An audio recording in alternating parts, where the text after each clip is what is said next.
ओम नमो भगवते वासुदेवाय। इस्लाम धर्म में कयामत क्या है, हिंदू धर्म में पुनर्जन्म क्या है और सभी धर्मों में मुक्ति क्या है।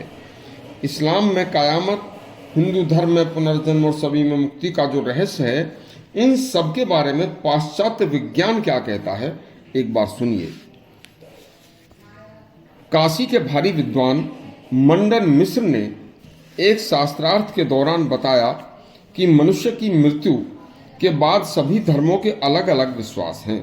इसी में इस्लाम धर्म कहता है कि कयामत के दिन अल्लाह मियाँ शंख फूंकेंगे तो शंख की आवाज़ सुनकर सभी मरे हुए प्राणी जीवित हो जाएंगे, लेकिन यह नहीं बताया कि यह कयामत का दिन आएगा कब।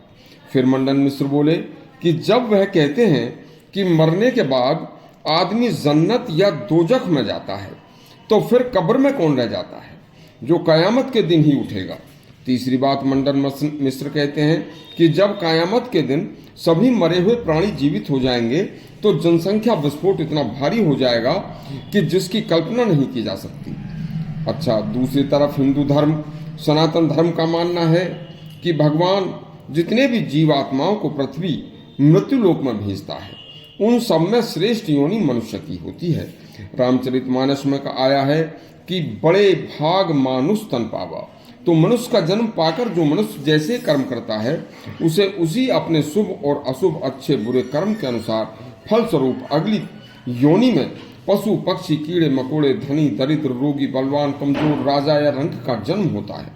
और अपने मनुष्य योनि में किए कर्मों के अनुसार ही मुक्ति मिलती है, और कर्मों के अनुसार ही 84 लाख योनियों का जिक्र, हर बार मरना, हर बार घूम फिर कर फिर उन 84 लाख योनि में जन्म ले लेकर आना और जाना।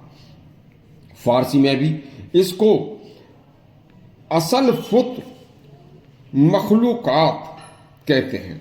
इसका मतलब है कि सभी जीवों में मनुष्य सर्वश्रेष्ठ योनि है, लेकिन इसका पाश्चात्य वैज्ञानिक अलग ही मतलब निकालते हैं। उनका मतलब है कि जिस प्रकार जो निरंतरता चली आ रही है, वह यह सब निरंतर विकास का कारण है। पश्चिमी वैज्ञानिकों के अनुसार दुनिया का सबसे पहला प्राणी कीटाणु अमीबा था। धीरे धीरे उसके समय के अनुसार रूप बदलते गए और उसी ने आगे चलकर धीरे धीरे मनुष्य का रूप ले लिया। लेकिन हमारे शास्त्रों के अनुसार विकास को क्रम संकोच क्रमानुसार चलता है।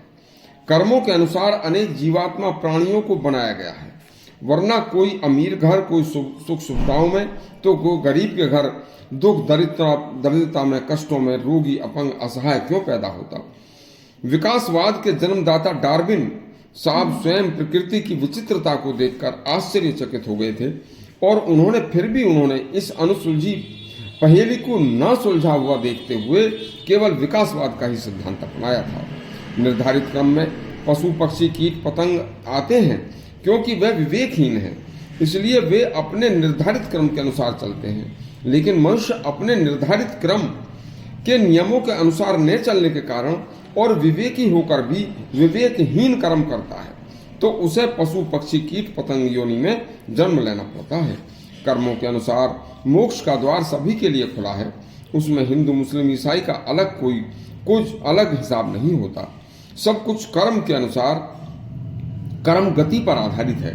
जब कर्म गति को गहनता से देखा गया तो रामचरितमानस में कहा गया है कि और करे अपराध को और पाप फल भोग, अति विचित्र भगवंत गति को जग जाने जोग। इस प्रकार गीता में भी आया है कि गहना कर्मणो गति, कर्म गति ही गहन है, इसी के द्वारा फल का निर्धारण होता है।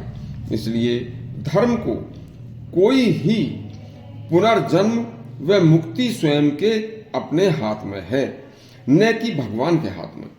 उसके द्वारा अपने कर्मों के अनुसार ही अपना अगला जन्म निर्धारित हो जाता है।